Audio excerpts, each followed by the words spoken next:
Hello बच्चों, welcome again. तो अब हम लोगों ने दो तीन चैप्टर कर लिए हैं, structure of atom, periodic table, chemical bonding. तो अब 30-40 मिनट के अंदर हम लोग कोशिश करेंगे क्या, इलेक्ट्रॉनिक इफेक्ट और रिएक्शन इंटरमीडिएट। और ये क्या है, इलेक्ट्रॉनिक इफेक्ट में ही रेजोनेंस वेव्स की बात होनी है। तो आपको मालूम है ऑर्गेनिक का बैकबोन, जैसे इनऑर्गेनिक का बैकबोन, इवन पूरी केमिस्ट्री का बैकबोन हम लोग कहते हैं केमिकल बॉन्डिंग, वैसे ऑर्गेनिक का बैकबोन है रिएक्शन इंटरमीडिएट और electronic effect, specially electronic effect. ठीक है, तो चलिए फटाफट शुरू कर लेते हैं इसको। सबसे पहली बात, इलेक्ट्रॉनिक इफेक्ट। तो एक बात बता दें, इलेक्ट्रॉनिक इफेक्ट की जरूरत हमें पड़ती क्यों है, ये भी बता दें। तो इलेक्ट्रॉनिक इफेक्ट की हमें जरूरत इसलिए है, क्यों पढ़ रहे हैं हम लोग, क्योंकि हमें मालूम है जब भी हम पढ़ते हैं रिएक्शन मैकेनिज्म, बच्चों रिएक्शन मैकेनिज्म, जब भी हम बात करते हैं रिएक्शन मैकेनिज्म की, तो रिएक्शन मैकेनिज्म के अंदर बॉन्ड ब्रेक होना होता है। भाई अगर मान लो जैसे मीथेन को आपने क्लोरीन से रिएक्ट कराया तो बनेगा पहले CH3Cl। इसका मतलब इनका बॉन्ड आपस का टूटेगा, ये टूटेगा, तभी तो बनेगा ये बॉन्ड ब्रेकिंग के लिए बॉन्ड में पोलैरिटी क्रिएट करनी होती है। बहुत सारे इलेक्ट्रॉनिक इफेक्ट क्या करते हैं, create polarity non polar bond, जिससे बॉन्ड आसानी से टूटे। ठीक है, तो सबसे पहला इलेक्ट्रॉनिक इफेक्ट हमारे पास है इंडक्टिव इफेक्ट, फिर है रेजोनेंस, फिर मीजोमेरिक इफेक्ट, फिर हाइपर कॉन्जुगेशन, और फिर है इलेक्ट्रोमेरिक इफेक्ट। हम लोग यहीं पर, जो कि ये यहाँ नहीं है, ये हाइड्रोकार्बन में है, लेकिन हम लोग यहीं पर बच्चों इसकी भी बात करेंगे, जो है एरोमेटिसिटी। ठीक है, ये होता है। अब आइए फटाफट देखिएगा। तो सबसे पहले इंडक्टिव इफेक्ट। इंडक्टिव इफेक्ट में आप ये समझ लो, फिर इसको आपको समझाता हूँ। इंडक्टिव इफेक्ट के अंदर जैसे कार्बन कार्बन की चेन है ये, ठीक है, इस चेन में मान लो X लगा है और दूसरी चेन में कोई ग्रुप लगा है Y। मान लेते हैं ये ग्रुप है EWG, इलेक्ट्रॉन विड्रॉइंग, इलेक्ट्रॉन अपनी तरफ खींचता है, और ये ग्रुप है EDG, इलेक्ट्रॉन देने वाला ग्रुप। ठीक है, तो इसको हम लोग प्लस आई कहते हैं और इस इफेक्ट को हम लोग कहते हैं माइनस आई। ठीक है, होता क्या है बच्चों, होता ये है कि जब ये इलेक्ट्रॉन देगा तो इस पे कौन सा चार्ज आएगा, नेगेटिव। अब ये थोड़ा, ये जो इलेक्ट्रॉन है ये शिफ्ट होगा तो बहुत थोड़ा सा इस पे नेगेटिव, इस पे बहुत थोड़ा थोड़ा सा नेगेटिव, और इस पे ये इलेक्ट्रॉन अपना दे रहा है तो इस पे कौन सा चार्ज आएगा, पॉजिटिव। इलेक्ट्रॉन विड्राइंग, ये इलेक्ट्रॉन खींचेगा, खींचेगा तो इस पे कौन सा चार्ज आएगा, नेगेटिव, इस पे पॉजिटिव, और थोड़ा थोड़ा करके बहुत थोड़ा सा पॉजिटिव, फिर बहुत थोड़ा थोड़ा पॉजिटिव आ जाएगा। 3 कार्बन के बाद ये इफेक्ट काम नहीं करता है, क्योंकि ये इफेक्ट डिस्टेंस डिपेंडेंट होता है। एक कार्बन से दूसरे कार्बन से 10% ये ट्रांसफर होता है। ये इफेक्ट सिर्फ सिग्मा बॉन्ड में लगता है। ये एक परमानेंट इफेक्ट है, मतलब जब वाई हटा भी दोगे तो जो शिफ्टिंग हो चुकी है वो ऐसे ही रहेगी। ठीक है, तो यही होता है। अब इसको हम लोग माइनस आई इफेक्ट कहते हैं और इसको कहते हैं प्लस आई। जो इलेक्ट्रॉन देने वाले ग्रुप है दे आर प्लस आई, जो इलेक्ट्रॉन खींचने वाले ग्रुप है दे आर माइनस आई। अब देखो, covalent bond formed between two atoms of different electronegativity, then sigma bond electron pair are shifted toward more electronegative atom. As a result, dipole is created between two. ये तो ठीक बात है। Due to this dipole, sigma bond electron of carbon chain become polarized. Sigma bond polarize हो रहा है। Such polarization of sigma bond caused by polarization of adjacent sigma bond is referred as inductive. एक का polarization हुआ तो दूसरे का भी पोलराइजेशन हो गया, that is called inductive effect. एक परमानेंट इफेक्ट है, ये डिस्टेंस डिपेंडेंट होता है। It operate through sigma bond not through pi bond. It is negligible after third carbon. क्यों, क्योंकि ये एक कार्बन से दूसरे कार्बन से 10% ट्रांसफर होता है बच्चों। CH bond is reference of inductive effect, that is polarity of CH bond considered as negligible. जैसे कौन सा बॉन्ड का माइनस आई ज्यादा है, यानी वो CH बॉन्ड से ज्यादा इलेक्ट्रोनेगेटिव है, किसका प्लस आई ज्यादा है, CH से कम। CH बॉन्ड को रेफरेंस माना गया है इंडक्टिव इफेक्ट के अंदर। ओके, चलिए अब अगली बात देखते हैं, order of inductive effect. Order of inductive effect में ये कई बार सवाल पूछा जाता है बच्चों, ऑर्डर में। ऑर्डर में सवाल का मतलब डायरेक्ट इसी में से कोई उठाएंगे और पूछ लेंगे माइनस और प्लस का ऑर्डर। ठीक है, तो जल्दी से समझ लें, Nr3 plus Sr2 plus NH3 plus NO2 SO2 ये है ऑर्डर। अब इस ऑर्डर में एक चीज खाली हम समझा दें, जैसे Nr3 प्लस और NH3 प्लस, वही ऑर्डर यहाँ पर भी है। ये चीज खाली समझ लो। अभी समझा देते हैं, पहले ये समझ लो। अब जैसे इसको समझ के कैसे याद करोगे, जैसे ट्रिपल बॉन्ड की इलेक्ट्रोनेगेटिविटी ज्यादा है तो माइनस आई ज्यादा है, डबल बॉन्ड की इलेक्ट्रोनेगेटिविटी कम है माइनस आई कम है। जिन पे माइनस चार्ज है वो जल्दी इलेक्ट्रॉन देना चाहेंगे। सारे अल्काइल ग्रुप क्या होते हैं, प्लस आई इफेक्ट। और ट्राइटियम, ड्यूटीरियम और प्रोटियम, हाइड्रोजन में ट्राइटियम मींस इलेक्ट्रॉनिक, ट्राइटियम ज्यादा इलेक्ट्रॉन डोनर है, ड्यूटीरियम ज्यादा इलेक्ट्रॉन डोनर है एज कंपेयर टू हाइड्रोजन। अब आते हैं, इसको हमने कहा, आप खुद देखो O और R लिखा है बच्चों, O और R, और यहाँ लिखा है O और H। तो अगर आप देखो तो इलेक्ट्रोनेगेटिविटी O है दोनों में। अब इस पे तो R ग्रुप लगा है ना, R एक अल्काइल ग्रुप है जो कि प्लस आई है, तो इसको इलेक्ट्रॉन देना चाहिए और दे करके इसमें इलेक्ट्रॉन डेंसिटी बढ़ा देनी चाहिए। मतलब इसके इलेक्ट्रॉन खींचने की क्षमता कम होनी चाहिए, इसकी ज्यादा होनी चाहिए, मतलब ये उल्टा होना चाहिए ऑर्डर।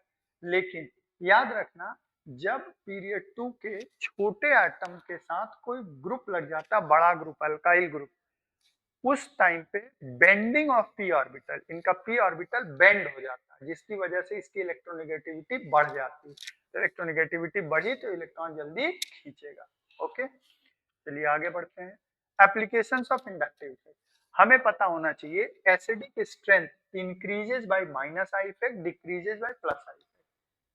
ठीक है, acidic strength minus I effect बढ़ाता है और plus I effect acidic strength घटाता है। इसीलिए HCOOH ज्यादा एसिडिक है किससे, CH3COH से। सिंपल है, सोचो क्यों, इसमें प्लस आई इफेक्ट है, plus I effect acidic nature को घटाएगा।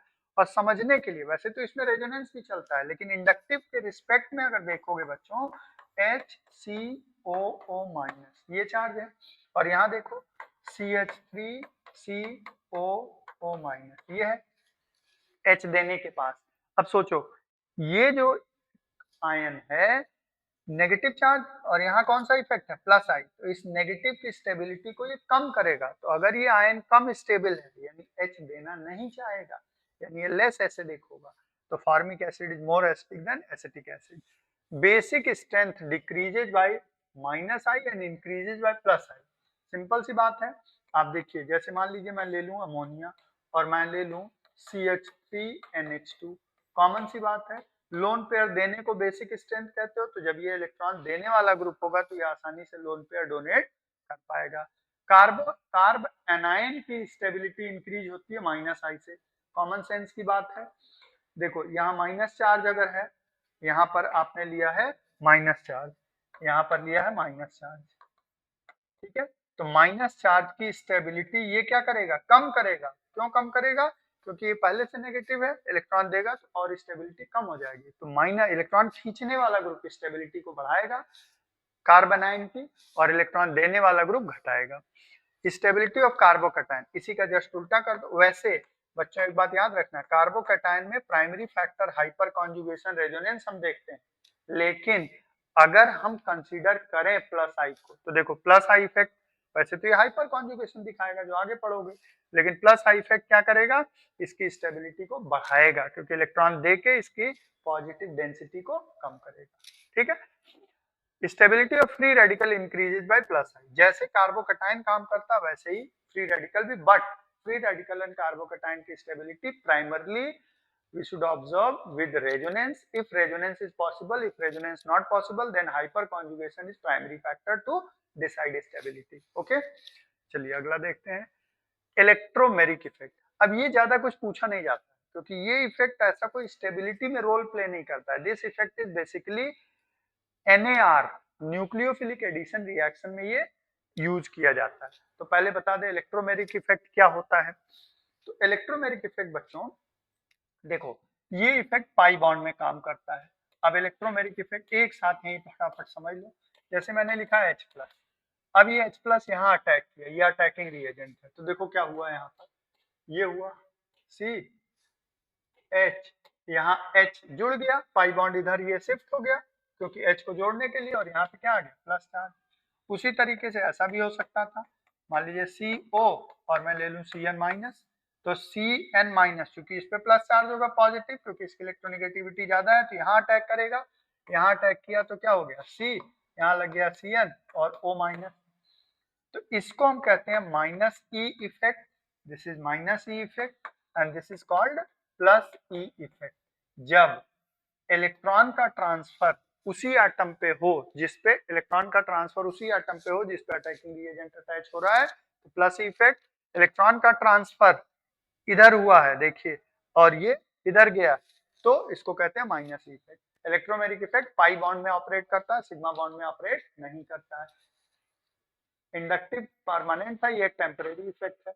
कंप्लीट ट्रांसफर, इंडक्टिव में केवल शिफ्टिंग होती थी, इसमें इलेक्ट्रॉन कंप्लीट ट्रांसफर होता है और ये पाई इलेक्ट्रॉन्स में काम करता है और ये सिर्फ अटैकिंग रिएजेंट के प्रेजेंस में काम करता है बच्चों। Okay, the organic compound having multiple bond double और triple show this effect in presence of attacking reagent only. In this effect, pi electron of the multiple bond transfer to the atom attached with reagent get attached. अभी बताया minus ही इसका just reverse. When inductive and electromeric effect operate in opposite direction, then electromeric, वैसे तो inductive dominate करता है, लेकिन दोनों अगर अपोजिट डायरेक्शन में काम कर रहे हो तो कौन सा इफेक्ट डोमिनेट करेगा, इलेक्ट्रोमेरिक। ओके, चलिए ये बहुत बेसिक सी बात थी। अब आइए इंपॉर्टेंट पॉइंट है रेजोनेंस। रेजोनेंस इफेक्ट देखिए, रेजोनेंस इफेक्ट में क्या है, हमें मालूम है डीलोकलाइजेशन ऑफ पाई इलेक्ट्रॉन को हम रेजोनेंस बोलते हैं। Phenomena in which particular compound can be written in more than one structure with identical position of atom, these Lewis structures are called resonating structure और कैनोनिकल स्ट्रक्चर। अच्छा, अब resonance structures में देखो rules for writing अभी बताऊंगा। Resonance में ध्यान रखना है कि जब रेजोनेटिंग, देखो आपसे क्या पूछा जाता है, सवाल पूछा जाता है इसमें से कौन सा रेजोनेटिंग स्ट्रक्चर सही है, कौन सा ज्यादा स्टेबल है, तो स्टेबिलिटी देखने का प्रॉपर रूल है, कौन सा स्ट्रक्चर सही है इसको देखने का प्रॉपर रूल। तो देखिए, resonance structures are hypothetical and individually do not represent any real molecule. बहुत ध्यान देना, ये सारे स्ट्रक्चर हाइपोथेटिकल होते हैं, कैनोनिकल वाले। The resonance hybrid is more stable then any of the resonating structure. Molecule को हम रेजोनेंस हाइब्रिड से दिखाते हैं, हाइब्रिड स्ट्रक्चर जो होता है सारे कैनोनिकल से स्टेबल होता है। Most stable resonating structure contribute maximum to resonance hybrid. क्या मतलब है, मान लीजिए 4 कैनोनिकल स्ट्रक्चर बने और एक रेजोनेंस हाइब्रिड, तो चारों कैनोनिकल में जो सबसे स्टेबल होगा उसका कंट्रीब्यूशन हाइब्रिड बनाने में सबसे ज्यादा होगा। दीज आर द पॉइंट जो कि असर्शन रीजन स्टेटमेंट, जो स्टेटमेंट में या ऑप्शन इन ऑप्शन आते हैं उनमें जरूर पूछे जाते हैं ये सब। The potential difference between most stable resonating structure and the resonance hybrid is called resonance energy, and the stability of molecule directly proportional to resonance. resonance energy जितनी ज्यादा उतना ज्यादा स्टेबल मॉलिक्यूल। और दो रेजोनेंस एनर्जी की यहाँ definition देखनी है, दोनों सही है। पहला, जो सबसे 4 कैनोनिकल स्ट्रक्चर बन रहे हैं, चारों में जो सबसे स्टेबल कैनोनिकल स्ट्रक्चर है वो उसकी एनर्जी, और जो रेजोनेंस हाइब्रिड है उसकी एनर्जी। हाइब्रिड की सबसे कम होगी तो हाइब्रिड की एनर्जी, और सबसे स्टेबल कैनोनिकल की स्ट्रक्चर की एनर्जी का difference is called resonance energy. अब यहीं पर एक और छोटी सी बात जो थर्मो में भी आप लोग पढ़ते हो, रेजोनेंस एनर्जी को हम लोग ऐसे भी डिसाइड करते हैं, HOH difference of HOH observe and HOH calculated. HOH observe and HOH calculated क्या मतलब है, जैसे मान लीजिए हम लोग बहुत बेसिक सा एग्जांपल लेते हैं, साइक्लोहेक्सीन है, इसमें आपने हाइड्रोजन जोड़ा तो यह ये बन गया साइक्लोहेक्सेन। यहाँ पर HOH जो है वो है -29 किलो जूल, -29 किलो जूल। इसका मतलब है कि एक बॉन्ड को जो हाइड्रोजन जोड़ने में, पाई बॉन्ड को सिग्मा बनाने में कितनी एनर्जी निकली, माइनस का मतलब रिलीज, 29 किलो जूल। तो अब इसका HOH कैलकुलेटेड, ये अगर कैलकुलेटेड मान लें और हमने चेक किया HOH ऑब्जर्व मतलब एक्सपेरिमेंटल चेक किया, तो वो भी कितना आया -29, यानी 0 -29 किलो जूल, यानी 0 आया। 0 का मतलब हो गया कि ये जो एनर्जी डिफरेंस है, रेजोनेंस एनर्जी 0 है क्योंकि इसमें रेजोनेंस नहीं हो रहा है। लेकिन अगर हम यहीं पर बेंजीन ले लें जो कि बहुत स्टेबल है, 3 हाइड्रोजन जोड़े तो ये बन जाएगा साइक्लोहेक्सेन। अब यहाँ पर अगर आप देखोगे तो HOH, बताओ HOH कैलकुलेटेड क्या आना चाहिए, एक बॉन्ड में कितना आ रहा था 29, तो 3 बॉन्ड में कितना आएगा -87 किलो जूल आना चाहिए। और जब आपने चेक किया तो HOH ऑब्जर्व आया कितना बच्चों -51, यानी 36 किलो जूल क्या हो गया बेंजीन की रेजोनेंस एनर्जी। और 36 किलो जूल इसीलिए बेंजीन बहुत स्टेबल होता है। ठीक है, तो एक डेफिनेशन ये भी होता है तो थर्मो में हम लोग यूज करते हैं। चलिए अब आइए rules for writing resonance. Resonating याद रखना, रेजोनेटिंग स्ट्रक्चर में सिर्फ कौन सा orbital, pi p orbital electrons are shifted, मतलब पाई बॉन्ड को शिफ्ट करते हैं, sigma bond not involve in the resonance. सिग्मा कभी न टूटता है न बनता है रेजोनेटिंग स्ट्रक्चर में। Therefore, sigma bond skeleton remains same between all resonating structure. Sigma bond का नंबर सारे रेजोनेटिंग स्ट्रक्चर में सेम रहेगा। Number of odd electron should be same, क्योंकि पेयर इलेक्ट्रॉन ट्रांसफर होता है। Movement of atom is not allowed, ये नहीं कि एक में एटम यहाँ है दूसरे में कहीं और आ गया, वो गलत होगा। अगर पूछा जाए कौन सा रेजोनेटिंग स्ट्रक्चर सही है तो ध्यान देना। Octet rule should not be violate, octet rule follow होना चाहिए resonating. High energy structures are rejected as resonating structure because their contribution in resonance hybrid is negligible. अब जैसे देखो, जैसे यहाँ समझो ये है, इसका मैं रेजोनेटिंग स्ट्रक्चर बनाऊं तो मान लो इसको इधर शिफ्ट कर दूं तो इसको इधर शिफ्ट कर दूं सपोज, तो यहाँ पर कौन सा चार्ज आ गया नेगेटिव और यहाँ पर कौन सा चार्ज आ गया पॉजिटिव, तो ये स्ट्रक्चर बना। लेकिन वो तो चलो ठीक है कि भाई यहाँ पर कौन सा स्ट्रक्चर आ गया पॉजिटिव और CH double bond CH2 minus, ये आ गया, तो ये तो बनाया। लेकिन इनके अलावा अगर ये सब स्ट्रक्चर बना रहे, देखो प्लस माइनस बगल में वो चला गया, माइनस प्लस वो चला गया, यहाँ पर बहुत सारे चार्ज, तो these are very high energy resonating structure, possible हैं लेकिन ये बनेंगे ही नहीं क्योंकि दे आर, इनका कंट्रीब्यूशन हाइब्रिड में नेग्लिजिबल होगा। अब मीजोमेरिक इफेक्ट से पहले हम आपको यही बता देते हैं कि जब स्टेबिलिटी देखते हैं रेजोनेंस की तो देखिए क्या देखते हैं, ध्यान रखिएगा। अगर आपको पहले से पता है रिवाइज कर लीजिए, नहीं पता है तो वीडियो पॉज करके नोट कर लीजिएगा। स्टेबिलिटी देखते समय सबसे पहला पॉइंट देखा जाता है कि जो स्ट्रक्चर न्यूट्रल है सारे रेजोनेटिंग में, दे आर मोर स्टेबल। अगर मान लीजिए कई सारे स्ट्रक्चर चार्ज हैं तब अगला पॉइंट देखा जाता है किस स्ट्रक्चर में ज्यादा एटम का ऑक्टेट कंप्लीट है। अगर ये भी फैक्टर बराबर हो गया तब अगला फैक्टर देखा जाता है नंबर ऑफ पाई बॉन्ड किसमें ज्यादा है।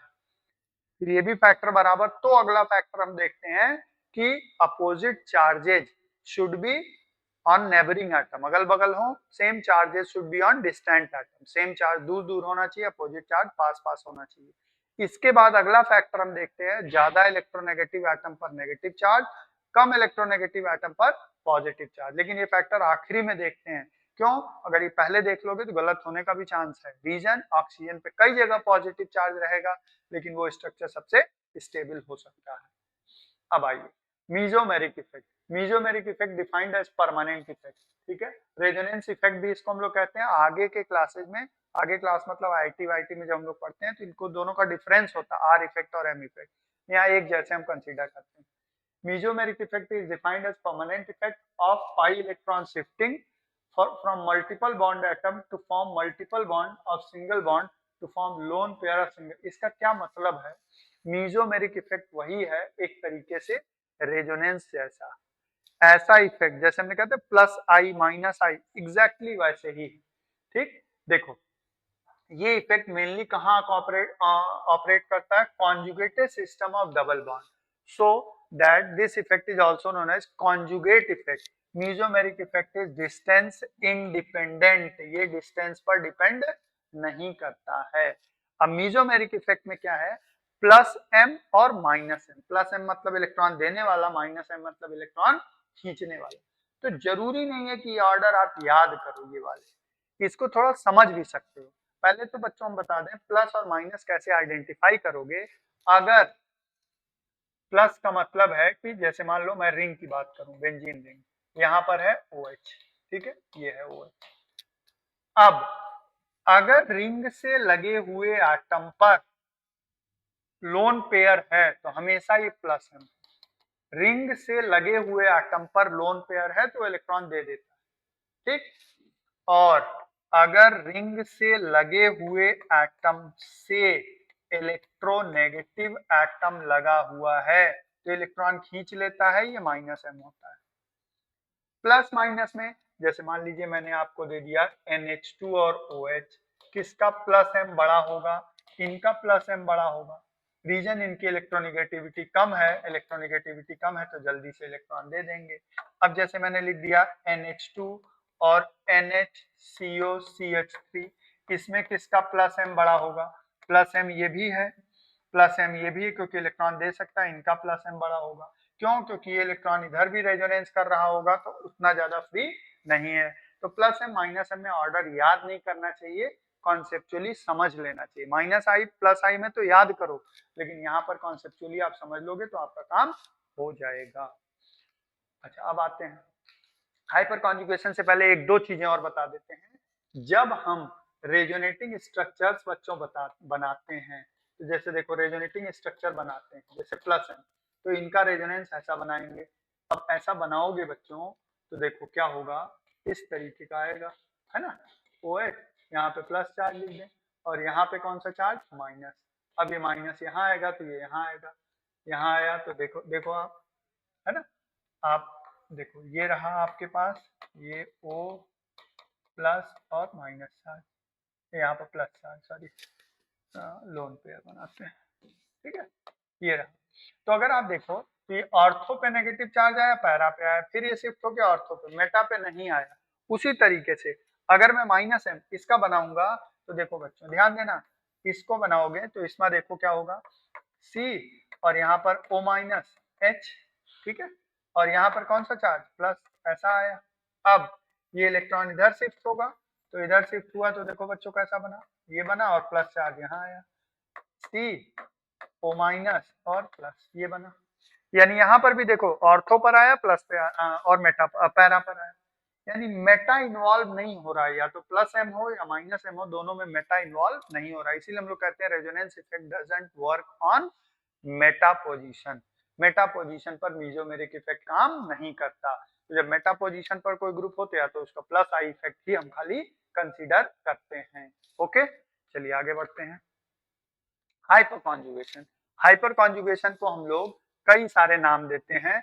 Hyper conjugation also known as Nathan and Baker effect, hyperconjugation also known as sigma pi conjugation, ठीक है। इसमें सिग्मा और पाई दोनों जो कॉन्जुगेशन पढ़े हो या कौन सा पढ़े हो रेजोनेंस, उसमें सिर्फ कौन सा बॉन्ड इन्वॉल्व हुआ है, पाई। हाइपर कॉन्जुगेशन में दोनों इफेक्ट काम करेंगे, मतलब दोनों बॉन्ड टूटेंगे, सिग्मा और पाई दोनों। When a sigma CH bond of sp3 hybridized carbon atom in conjugation with pi p orbital, half filled p orbital और vacant p orbital, मतलब कब ये इफेक्ट आता है, जब सिग्मा बॉन्ड का कॉन्जुगेशन पाई बॉन्ड के साथ हो या p ऑर्बिटल या तो हाफ फिल्ड हो या फुल फिल्ड, सॉरी वेकेंट हो या हाफ फिल्ड हो, तब ये इफेक्ट काम करता है और इसको हम हाइपर कॉन्जुगेशन कहते हैं।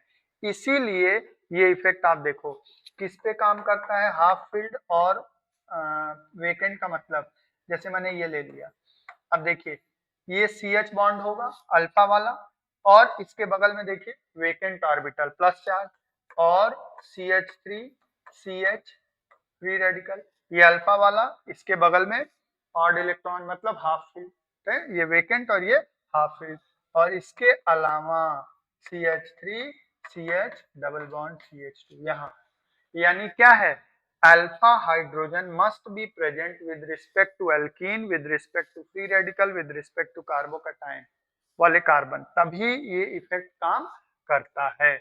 It takes place in alkene, alkyne, carbocations and free radicals.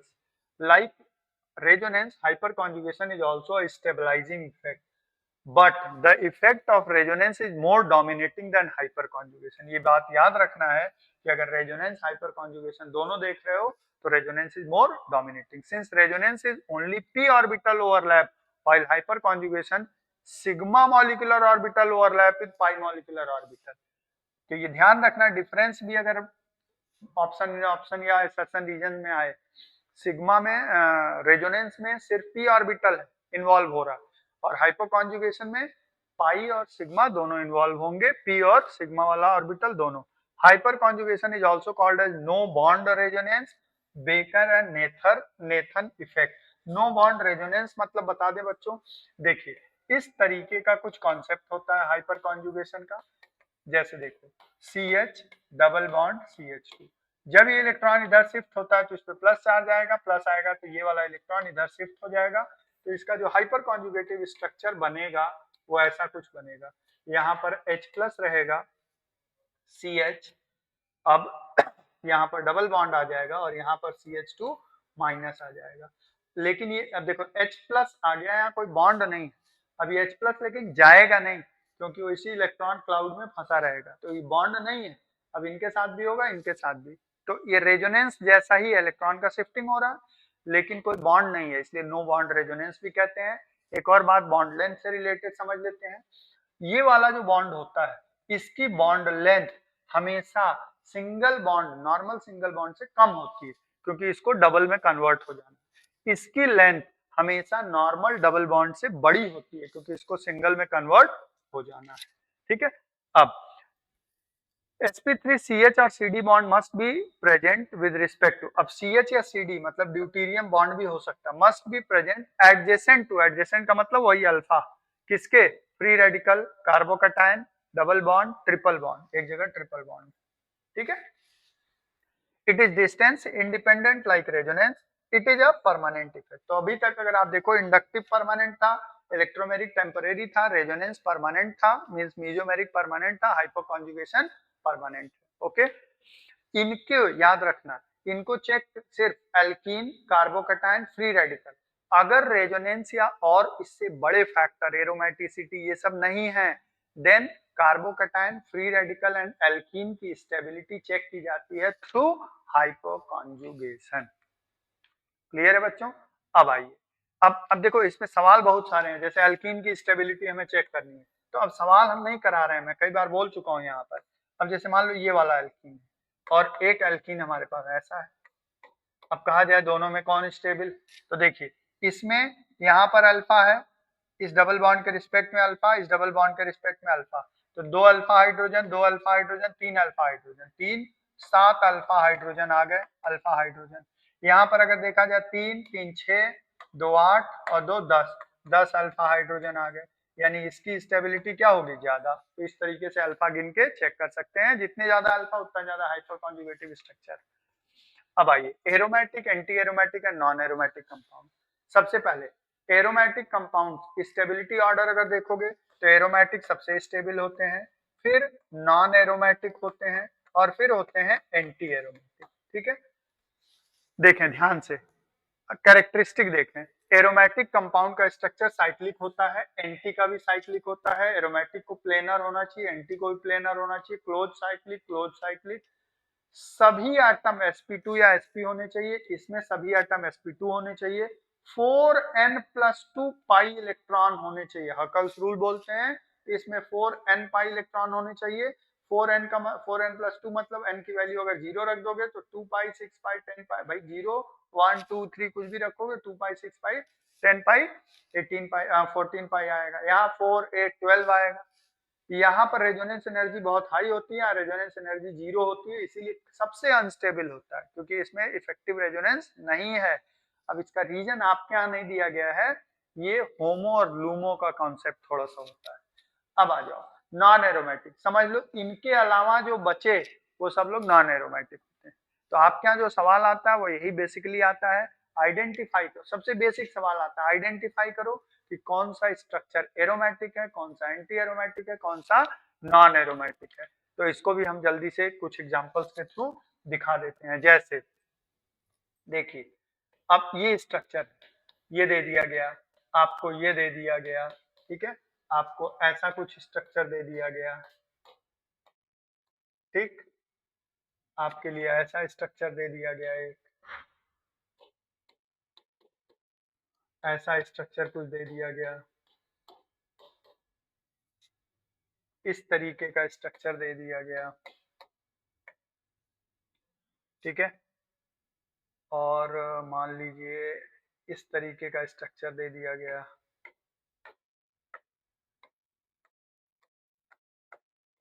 ऐसे दे देते हैं, ठीक है। इसमें पूछते हैं कौन से एरोमेटिक कौन से एंटी एरोमेटिक। अब देखिए मैंने क्या कहा, सभी sp2 होने चाहिए, इसमें सब sp2 नहीं है तो ये कैसा हो जाएगा, नॉन एरोमेटिक। एंटी भी नहीं हो सकता, एरोमेटिक भी नहीं हो सकता। इस केस में sp2 sp2 sp2 complete resonance and 2 pi electron, मतलब ये कंपाउंड एरोमेटिक है। इसमें ये दोनों sp3 हैं, नॉन एरोमेटिक हो जाएगा। इस केस में sp2 sp2 sp2 सब तो है sp2, कितने पाई इलेक्ट्रॉन है, 4 पाई इलेक्ट्रॉन है केवल, और 4 पाई इलेक्ट्रॉन और कंप्लीट रेजोनेंस मतलब एंटी एरोमेटिक हो जाएगा। इस केस में sp2 sp ये sp3 है, लेकिन जब ये रेजोनेंस करने लगता है तो sp2 हो जाएगा, तभी प्लेनर होना पड़ेगा तभी रेजोनेंस करेगा। 6 पाई इलेक्ट्रॉन है मतलब ये एरोमेटिक हो जाएगा। इस केस में देखिए ये इधर शिफ्ट हो जाता है प्लस चार्ज, तो ये एग्जैक्टली ऐसा बन जाएगा, तो ये भी कैसा हो गया, एरोमेटिक। इसमें दिख रहा है 8 पाई इलेक्ट्रॉन्स दिख रहे हैं, लेकिन ये एरोमेटिक नहीं है, ये कैसा है बच्चों, नॉन एरोमेटिक। क्यों, क्योंकि 8 कार्बन होने की वजह से ये अपना शेप स्टेबल होने के लिए बदल लेता है और ये टब शेप स्ट्रक्चर में आ जाता है, और टब शेप में इस तरीके से होता है। तो ये दोनों जो डबल बॉन्ड अलग अलग प्लेन में है, ये और ये, तो प्रॉपर रेजोनेंस नहीं हो पाएगा, इसलिए इसको कहते हैं हम लोग नॉन एरोमेटिक, ठीक है। अब आ जाते हैं रिएक्शन इंटरमीडिएट। रिएक्शन इंटरमीडिएट में carbocation, carbon ion, free radical, benzene, carbene, नाइट्रीन, ये सब समझना होता है। तो अब आइए जरा देखें रिएक्शन इंटरमीडिएट। रिएक्शन इंटरमीडिएट में हमें क्या समझना है, हमें सबसे पहले ये बात समझनी है कि जब कार्बन, जैसे मान लो इस ग्रुप से होमोलिटिक फिशन, होमोलिटिक फिशन मतलब ये अपना इलेक्ट्रॉन ले लें, ये अपना इलेक्ट्रॉन ले लें, तो ये हो गया CH और X, ये बना फ्री रेडिकल।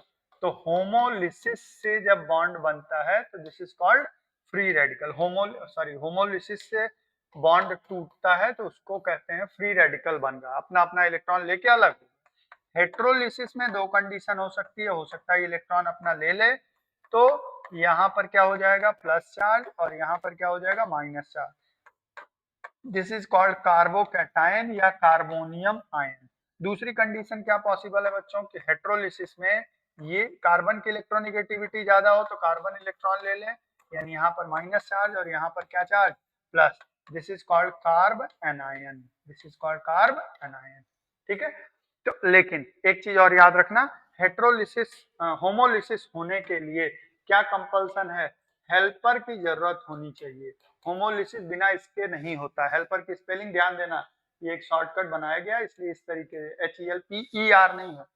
या तो हीट होना चाहिए, या तो इलेक्ट्रिसिटी होना चाहिए, इलेक्ट्रिसिटी, या लाइट होना चाहिए, या परऑक्साइड होना चाहिए, या रेडिकल होना चाहिए। इनमें से कोई चीज होनी चाहिए, तभी आपका होमोलिसिस होता है। ओके, अब आइए एक एक करके चेक कर लेते हैं। जो फ्री रेडिकल है बच्चों हमारे पास, फ्री रेडिकल कैसा होता है, इस तरीके का कुछ होगा, H H H, और ये फ्री रेडिकल तो कैसा होगा, ये sp2 हाइब्रिडाइज होगा, ट्राइगोनल प्लेनर स्ट्रक्चर होगा, ठीक है। ये फ्री रेडिकल न्यूट्रल स्पीसीज होता है, और ये कैसा है, ऑड इलेक्ट्रॉन वाला। आप देख ही रहे, एक फ्री इलेक्ट्रॉन है। Paramagnetic in nature, odd electron है तो पैरामैग्नेटिक होगा, ऑड इलेक्ट्रॉन है।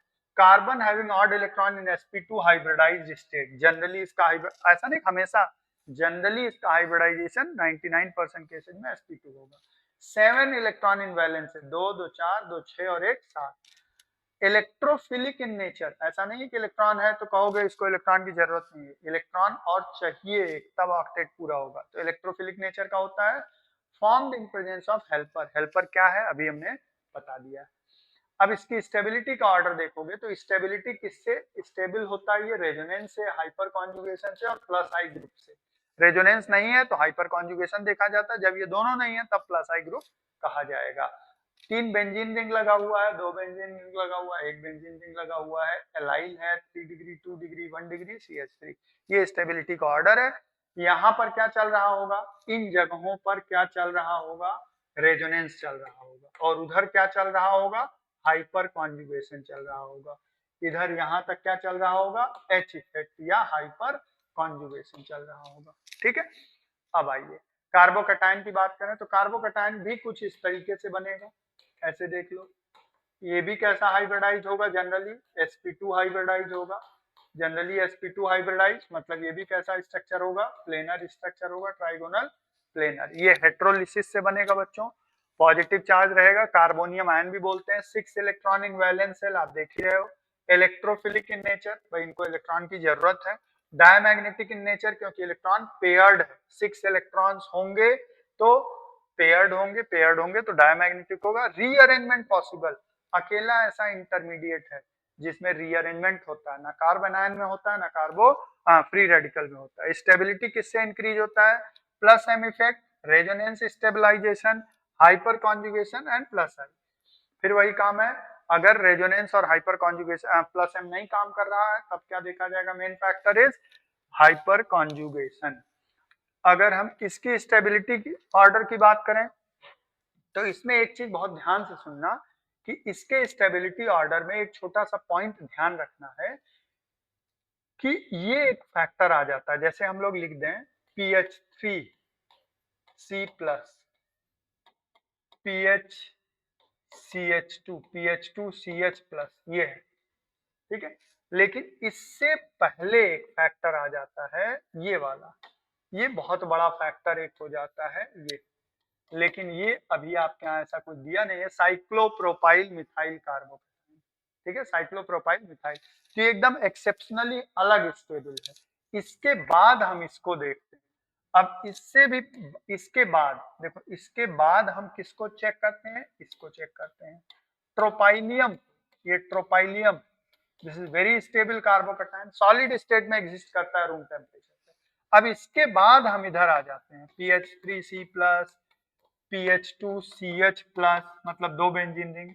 अब यहाँ पर थोड़ा 3 डिग्री, अगर 9 अल्फा हाइड्रोजन है तो 3 डिग्री की स्टेबिलिटी बेंजाइल से ज्यादा होती है, ऐसा नीट में माना गया है। 9 अल्फा हाइड्रोजन 9 है तब, 9 नहीं है अगर अल्फा, तब इसकी स्टेबिलिटी ज्यादा होगी।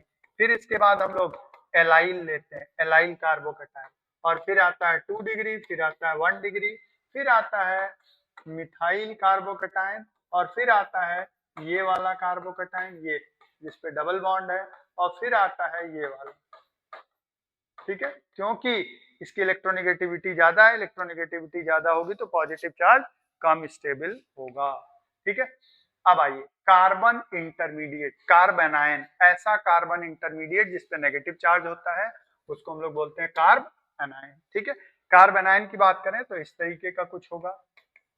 इसका स्ट्रक्चर बच्चों पिरामिडल होगा क्योंकि इसके पास नेगेटिव चार्ज, मतलब ये लोन पेयर की तरह काम करेगा। और इसका हाइब्रिडाइजेशन जनरली क्या होगा, sp3 होगा। जनरली कार्बन आयन sp3 होते हैं। 8 इलेक्ट्रॉन वैलेंस सेल में होंगे, डायमैग्नेटिक, न्यूक्लियोफिलिक इन नेचर, क्योंकि इस पर नेगेटिव चार्ज है तो न्यूक्लियोफाइल की तरह काम करेगा। इसमें -m effect, delocalisation of minus charge means resonance, and -i effect, hyperconjugation negative charge में काम नहीं करता है। स्टेबिलिटी ऑर्डर की बात करें तो कोई खास इसमें स्टेबिलिटी ऑर्डर नहीं है। इसलिए नहीं है, देखो PH3C-, PH2CH-, रीजन क्योंकि इनमें रेजोनेंस हो रहा है।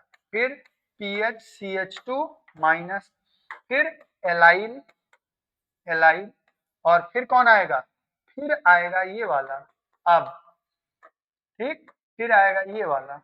अब ऐसा समझ लो क्यों आएगा, फिर आएगा कौन, CH3-, फिर आएगा 1 डिग्री, 2 डिग्री, 3 डिग्री, रीजन इनमें प्लस आई आते जाएंगे और प्लस आई स्टेबिलिटी को कम करेंगे।